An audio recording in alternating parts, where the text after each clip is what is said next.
Hello, I'm Enzo, and today I'll be playing Astroneer. And in this series, we'll be going over Astroneer basics. I decided to make this series because I know Astroneer can be a very confusing game to new players. In this series, I'll explain everything: controls, planets, resources, and game progression. So, you start out at this screen. Let's go ahead and create a new game. We'll be going Adventure, which is survival mode.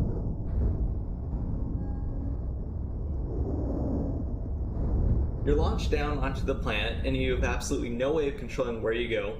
You just spawn randomly.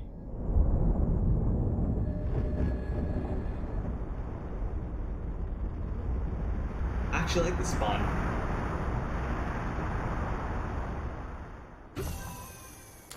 So, the very first thing you do is exit, and your base is built for you.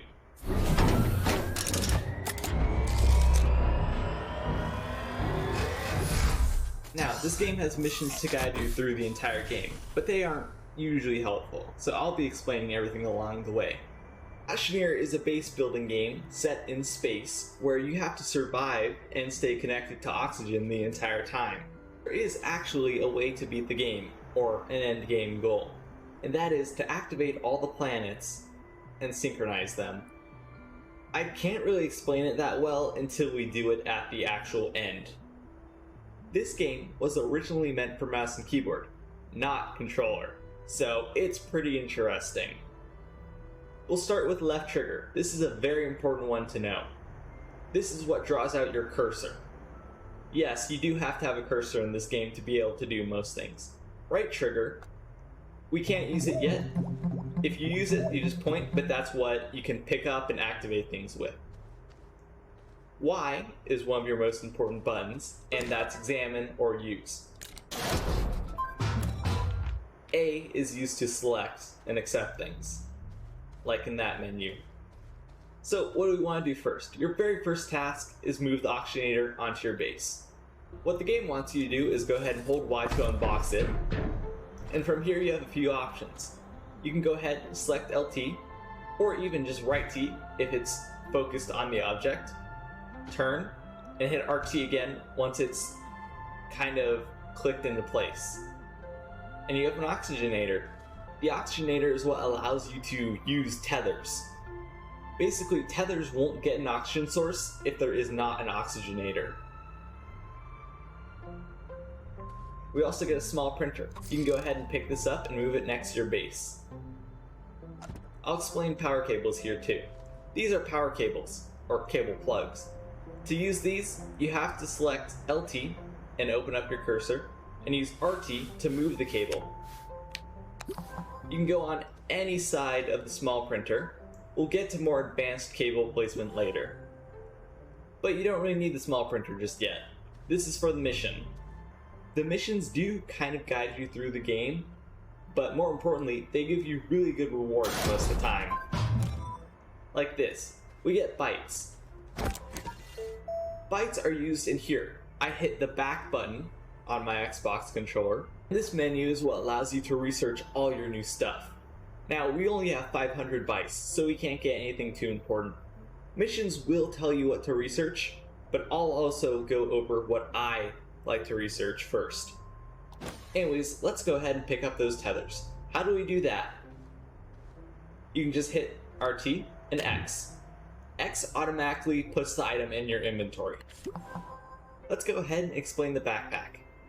This is your backpack, your inventory. We'll start with this. This is just the research catalog. This is the other way to access it, but it's a lot slower, especially on a controller. So your backpack, there's a lot of stuff you have to know about it. There are 8 slots here, 2 slots at the top, and 3 slots on your tool. The 8 slots here I usually use for resources. The 2 on the top can be absolutely anything, including resources. But you should note, if they have an active, like tethers for example, you can hold Y to use, which you'll place one. Or, if you hit LB for the left side and RB for the right side, you'll actually activate the item. If you have like a generator there or tethers, you'll place the tethers or activate the generator. Pretty cool. On your tool, you can keep more resources there, or you can place mods which can buff your drill based on what they are. Finally, at the bottom, this is our crafting menu. This can only accept one resource at a time, but it's incredibly useful when you're out exploring. The blue bar at the top is your oxygen. You should always pay attention to this. If you run out of oxygen, you will suffocate. You won't die immediately, so you'll have a little bit of time to get back to a tether, but if you don't, you will die. When you die in this game, you don't actually lose your stuff. You just drop a copy of your backpack on the ground and respawn back at your base. You still have your backpack, you just don't have your stuff. This is the mission log right here. You can't really see it, but it's there. This is one of the ways to activate it. I'll show you one later. I'll show you the other one later. The final thing in our backpack is this yellow line here. This is our power. Power doesn't usually matter because it will regenerate if you're hooked up to a tether that has an oxygenator and a power source. You need power for only a few reasons. Main reason is crafting, of course, but if you have an item in your inventory that requires power, like a drill mod, then that will consume your power and stop working when you run out. You do not regenerate power while it's being used, meaning if you're crafting something and you keep crafting, it'll just keep going down. Now, nothing bad happens if you run out, but you'll have to wait a bit for it to recharge through your tether line so you can craft again. Let's place down a tether. Like I said earlier, if your tether is in one of these two top slots, you can hit LB or RB to place it, but if it's not, you can hit down on the D-pad to place one. Now, it's a bit trickier on console for me, but the trick is, when you're walking and the millisecond you run out of oxygen line, about there, you place a new one. That's the best way to get the most distance out of your tethers.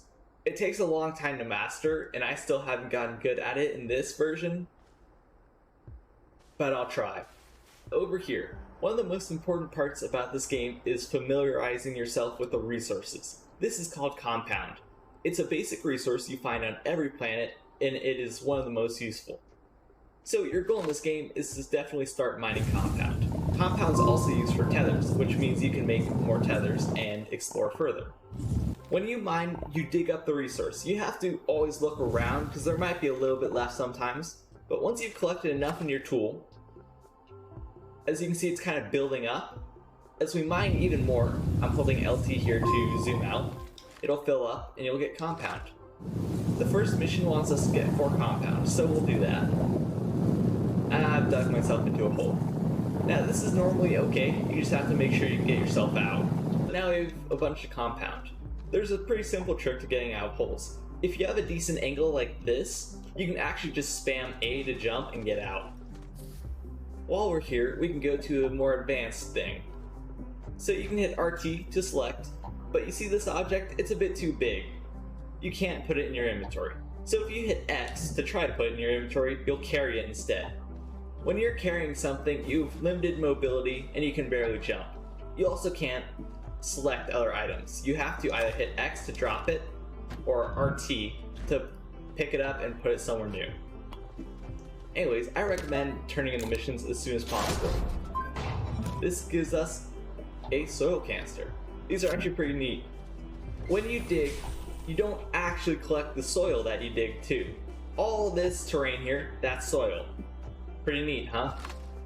We can see the orange bar filling up slowly once it turns green, or if you look at the little indicator here, the blue bar, when it fills up, that indicates how full your soil canisters are. We'll explain more on these later. Our other goal is to also find resin. So I'm looking around here. I see more compound in the distance, but that's not what we're looking for. We need resin. Resin is yellow and kind of tubular shaped, if I can explain it properly. Now it's actually pretty cool to find this because this is incredibly useful later, but extremely rare. It's called clay. It looks like triangles. So we have a good stash of that. Now we ran out of tethers, but we see some resin over there. So we can run over there and mine some, but we might not make it back. If you hit RT while hovering over one of these buttons, you can change what you're crafting. For our purposes, we only need tethers right now, although there is a lot of stuff you can craft. I messed up my tether placement. This is okay. How do you reclaim a tether? You can just hit RT to pick it up again and move it back. There's an indicator of how far the oxygen line goes. Or you can hit RT and X and it'll replace it in one of your tether slots. What do we have here, huh? This is a wreck. You'll find these all over the world, and unfortunately we can't really use them just yet. They'll usually have a few items on it. Anything that isn't debris, like these power cells, you can pick up. We don't need power cells yet, but we might as well take them. It's loot, right? And also, we found a bit of resin over here, so we'll go this way. These look like big resin chunks too. We also find something pretty cool right here. This little plant. You'll see plants that sometimes look like this. They usually have other appearances too, but you have research samples. You can scan these, and they give some bytes. Bytes can be used to research things, like I said earlier. These first plants, though, they're honestly not even worth it to collect the bytes from. The more difficult planets you go to and the deeper in caves you get, the more bytes you'll get. So honestly, it is not worth it to really pick these up. These are shells of the gastropods. These also give bytes, but they're not that good for actual byte amounts either. So unfortunately, this vein had almost no resin in it. Another thing I should have mentioned about the mining tool is this. You see how there's a little symbol above the organic there? If I move away, there's no symbol. The symbol shows what type of resource you're trying to mine. If I tried to mine that, I would just get organic. Organic's also a basic resource. You can use it just in a small generator to create power, or you can smelt it in a furnace. I'll show that off later.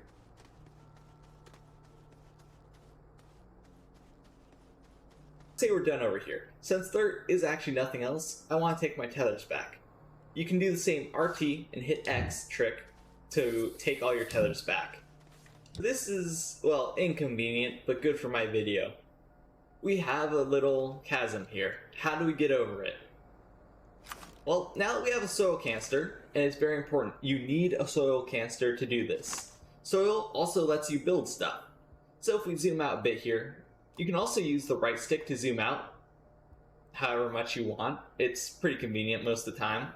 I like to stay zoomed in all the way, that's just how I play. But if you want to go all the way out, it's easier for building large scale things. If we have our tool out, there's also something we can do instead with the left and right buttons. If we cycle them, we see different modes. When it's facing down, that's your basic mode. That means you're mining stuff, taking stuff away. The next mode is flattening. Now this is incredibly useful. You can go ahead and make a little bridge, just like that.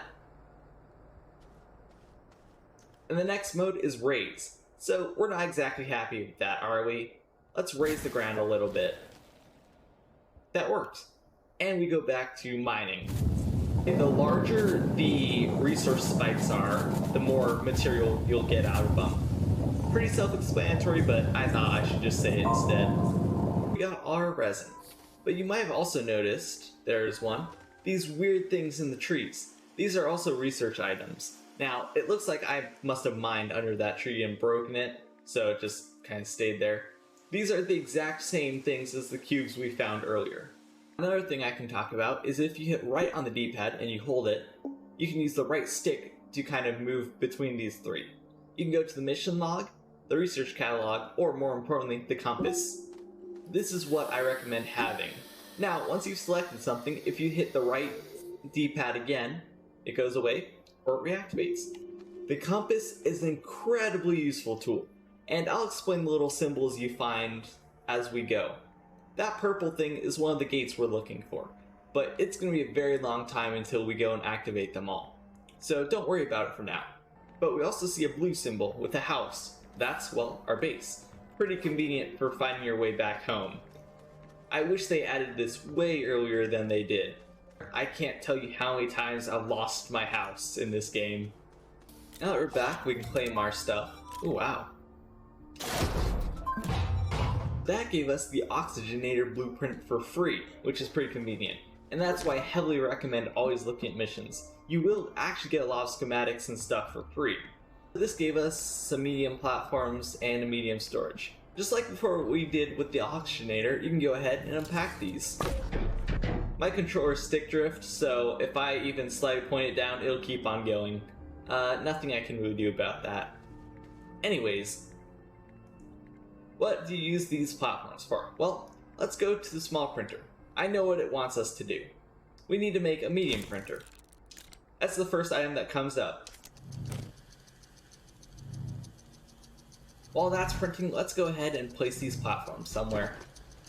I want to put this one here. The direction the arrow is facing in is the direction the building you place on it will face as well. When you have printers and stuff, that's incredibly important. That's the direction it will print. We have a medium printer now. Ooh, convenient. For completing that mission, we get a large platform B. There are multiple types of each platform. Large platform Bs are actually my favorite, because they have a large slot, so you can have a large building, and 2 medium slots, which can be used for almost anything, really. Now, we're in building. I should have mentioned this earlier. If you want to rotate something, use LB and RB. And boom. Connect the cable plug. And there's also Y to lock. What does this do? It means you can't pick up the platform by accident. Trust me, I've done this a lot.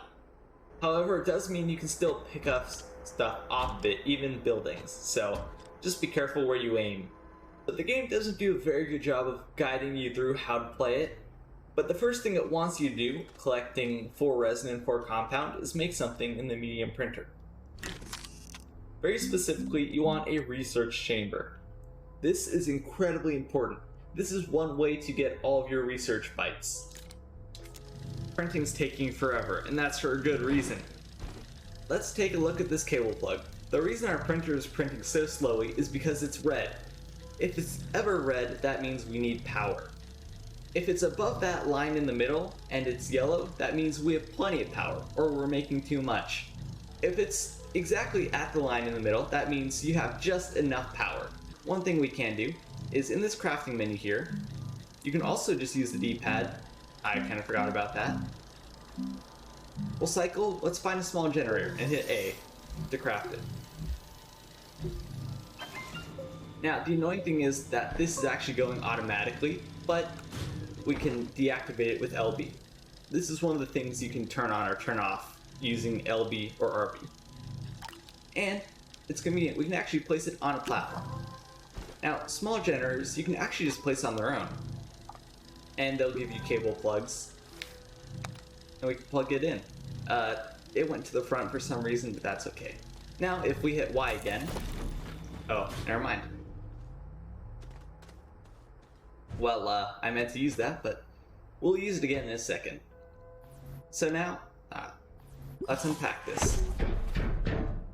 This is a research chamber. You know that item we got earlier? Research item? Well, you put it in a research chamber. But it won't start. You have to examine it first. This is the interface for the research chamber. All you have to do is hit A and hit A again. Now, if you hit A, that opens the latch, and if you hit A again, it'll actually cancel the project. If you disable it like that, it won't actually destroy the item. Before it used to, you can just take it out now, but it'll save the progress that it was at. But you notice it draws 2 units of power a second while it's active. We only generate 1 through our base, so we can activate the generator, or we can just let it run. Now, the cool thing about power in Astroneer is you can let things that don't have enough power run, they'll just take way longer. So they don't stop entirely, it's just not as good. With powerful problems, we get a small battery item and a schematic for it. We also get beacons. Beacons are good for marking places on your map. You can change the color and everything. They're especially good for creating landing sites on new planets. I'll explain that later.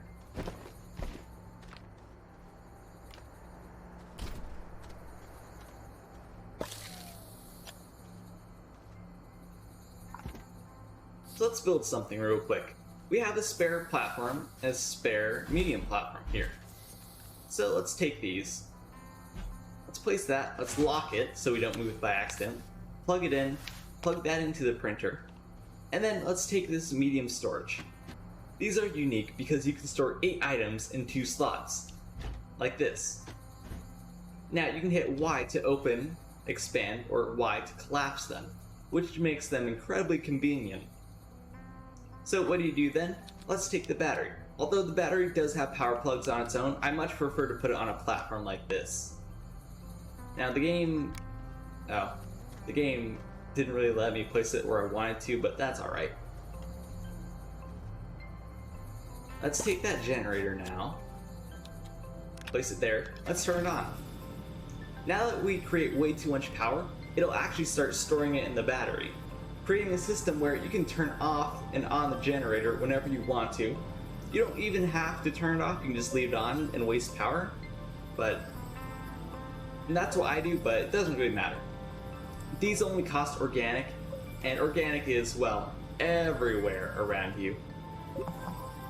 We can disable that now, and we even get a mission for it. Splitter and extenders.